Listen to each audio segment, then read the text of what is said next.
all the host of heaven shall be dissolved, and the heavens shall be rolled together as a scroll, and all their hosts shall fall down, as the leaf falleth off from the vine, and as a falling fig from the fig tree.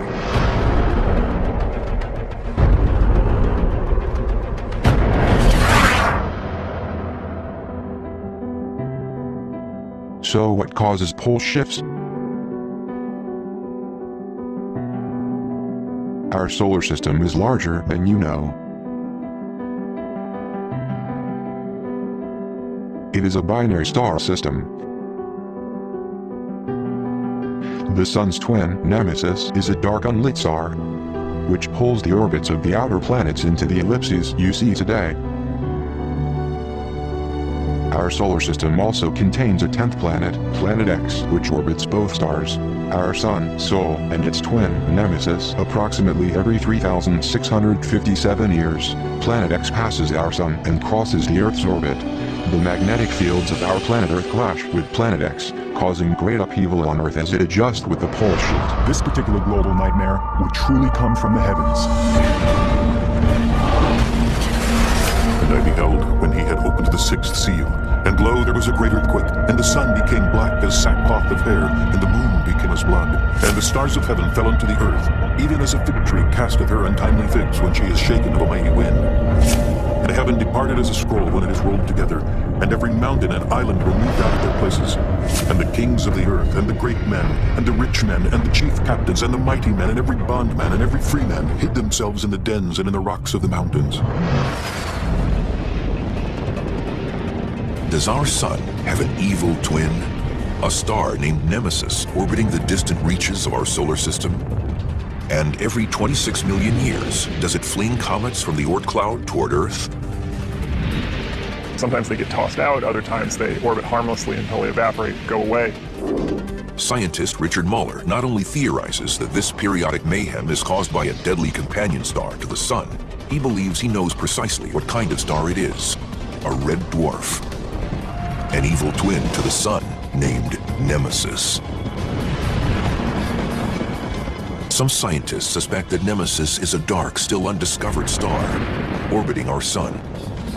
And every 26 million years, it triggers a disaster. We know that the solar system is surrounded by this enormous cloud of comets, and so these successive passages of the sun's companion would send comets into the inner solar system. Some of them would hit Earth. What follows is death on a colossal scale.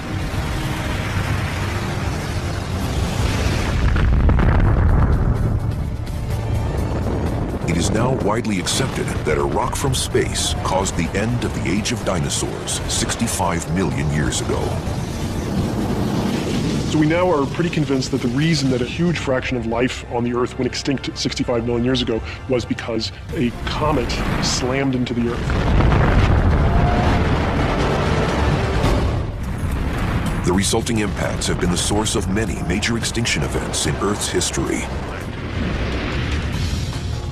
By definition, a red dwarf barely glows at all. It would be the closest star to our sun, and we wouldn't even know it. Now, why is that? The way we discover nearby stars is either because they're very bright, and a red dwarf star is not very bright, or because the sun is moving past it.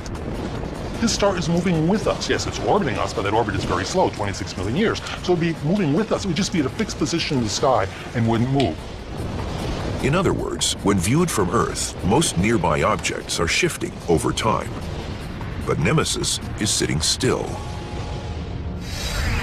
When binary stars are of different sizes, the smaller star, in this case Nemesis, swings in a wide orbit around its larger companion, in this case the Sun, which barely seems to orbit at all. Why does the smaller one move in a much wider circle? The answer has to do with a concept called the center of mass. Wow, are you guys balanced? But unlike these gymnasts, Nemesis and the Sun are not equal. Astronomer Richard Muller estimates that the Sun has 10 times more mass than its undiscovered twin. And when one binary star is larger than its sibling, the center of mass between them shifts closer to the larger star.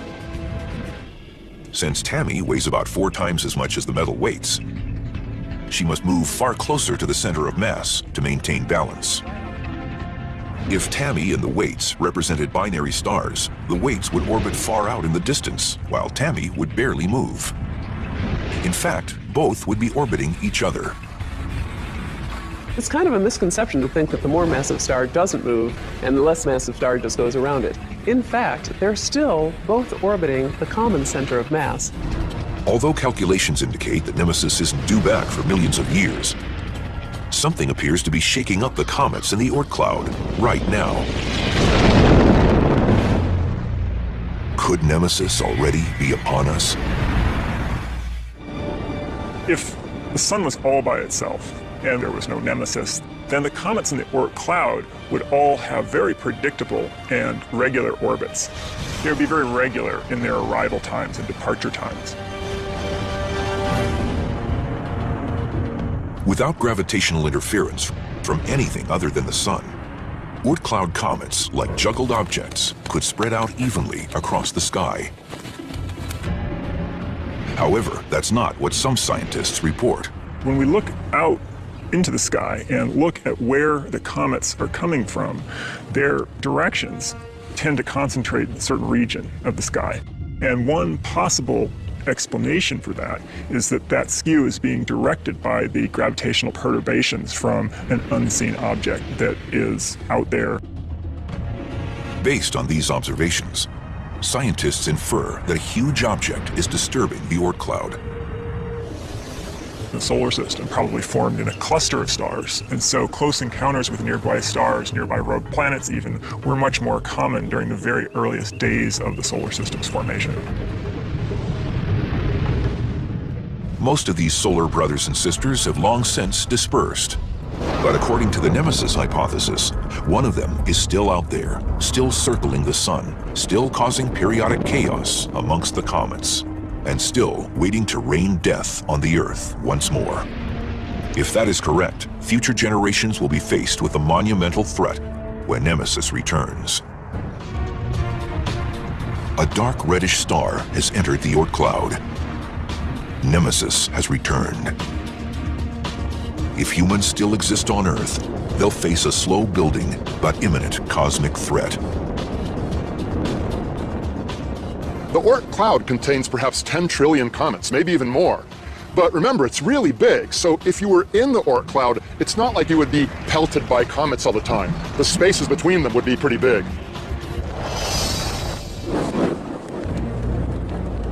Like a bowling ball in a juggler's hands, Nemesis simply shuffles some comets out of its way. The Oort cloud has an empty region in the middle. It's been cleaned out by Jupiter and by the sun. We live in that region. But as Nemesis approaches, the inner solar system becomes a shooting gallery. And so there start to be a few more comets than usual, and then suddenly there are just comets coming all the time. And at the peak, there might be 1,000 to 10,000 comets per year in the sky.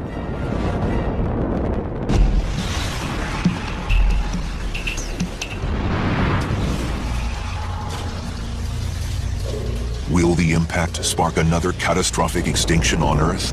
Perhaps.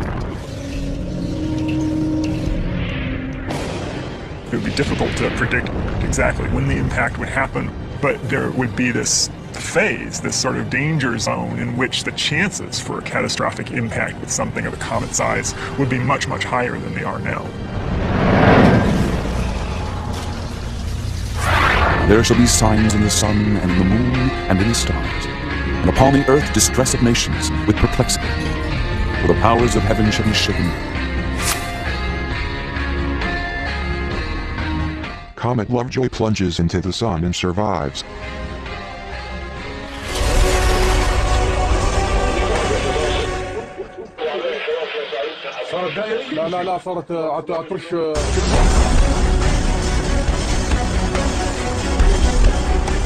I looked up at the sky and saw this little orange ball above the redwood trees. All of a sudden, these lights came down from that little orange ball. Couldn't tell you what it was. Scientists are still trying to figure that out too. The California Academy of Sciences says it's possible it was a meteor. It's rather unusual in that this one appears to have a very broad tail following behind it. It was spotted in 3 states, Nevada, California, and Oregon. And he said unto them, I beheld Satan as lightning fall from heaven. Well, a mysterious fireball lit up the Melbourne sky late last night, sparking an awful lot of social media discussion. Here it is right here.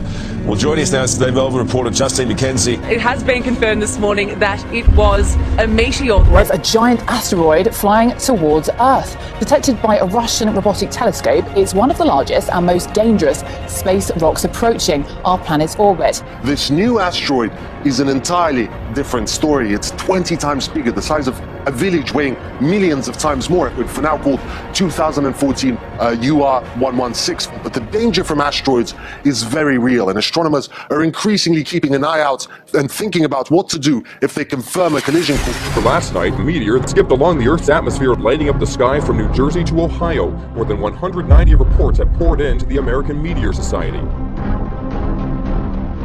We are the first generation to feel the impact of climate change, and the last generation that can do something about it.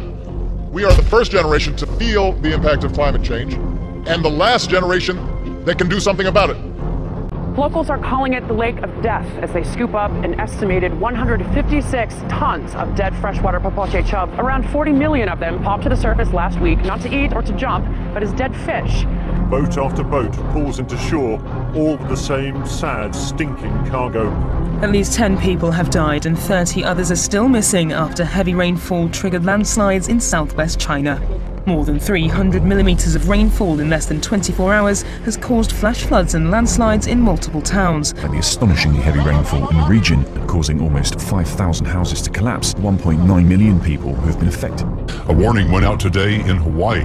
Flowing lava from the Kilauea volcano is now less than a mile from a community on the Big Island. A new vent opened up recently, sending lava toward the homes. The Kilauea spills lava in all directions, but instead of traveling down the slope and into the ocean in the past, the lava is moving to the east towards communities. Lava continues to creep closer to homes. Lava continues to emerge from Iceland's Bardavang volcano. Scientists are concerned that if the eruption spreads to an ice cap 4 kilometers away, the subsequent explosion could generate ash clouds. Hundreds of people have died and thousands more left homeless in severe flooding during monsoon rains in India and Pakistan. Large areas of Srinagar, the largest city in Indian-controlled Kashmir, are still submerged. Some places, the water submerged entire homes. One of the wettest days on record. More than 240 millimeters of rain happened in the last 24 hours. Your monthly average is about 98 millimeters for the entire month of September. So you had almost 1.5 times what you would normally get the entire month in just a matter of hours. Well, another volcano in Iceland, this one with an unusual problem. The Holoren volcano is spewing something other than lava. It's spewing toxic gas. It's life-threatening near the eruption. And the smell, much like rotting food, is being detected as far away as Finland. Torrential rain in the Balkans has caused fresh flooding. Here in Croatia, around 2,000 people needed to be evacuated. Surging river waters rose at the rate of 10 centimeters an hour. Slovenia was also hit in eastern and south-central regions. Hurricane Odile brought fierce winds and rain as it battered Mexico's northwest coast Monday, proving challenging for those who ventured outside. Trees were uprooted in La Paz. Power lines keep crashing down.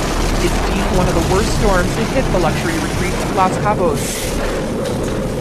The type 3 people have been killed after heavy tropical rains caused widespread flooding in the Philippines. Tens of thousands of people in the capital Manila have been displaced. The Italian city of Florence has been hit by a violent hailstorm which destroyed terrace bars in a central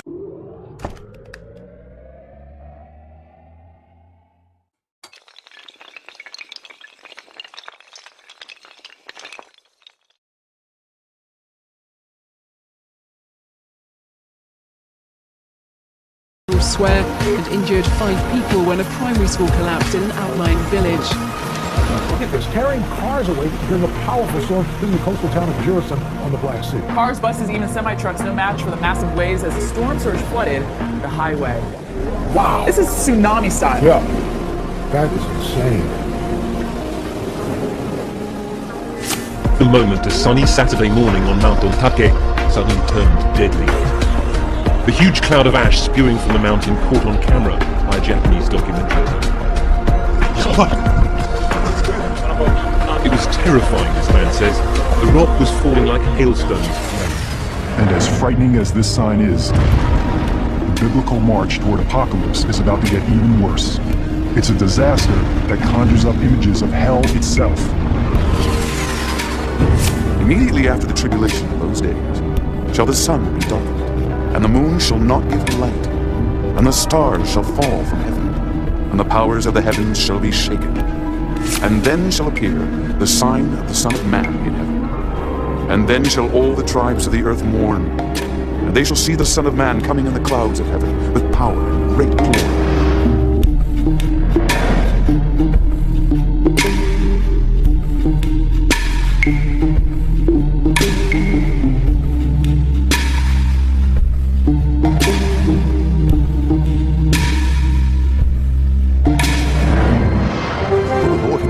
Shall descend from heaven with a shout, with the voice of the archangel, and with the trump of God, and the dead in Christ shall rise first. Then we, which are alive and remain, shall be caught up together with them in the clouds to meet the Lord in the air, and so shall we ever be with the Lord.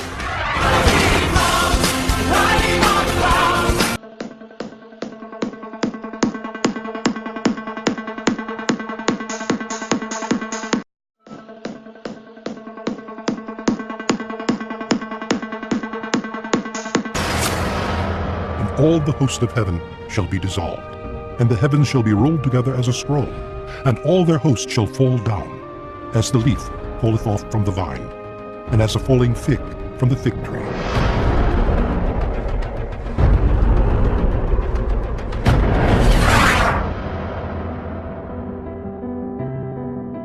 So what causes pole shifts? Our solar system is larger than you know. It is a binary star system.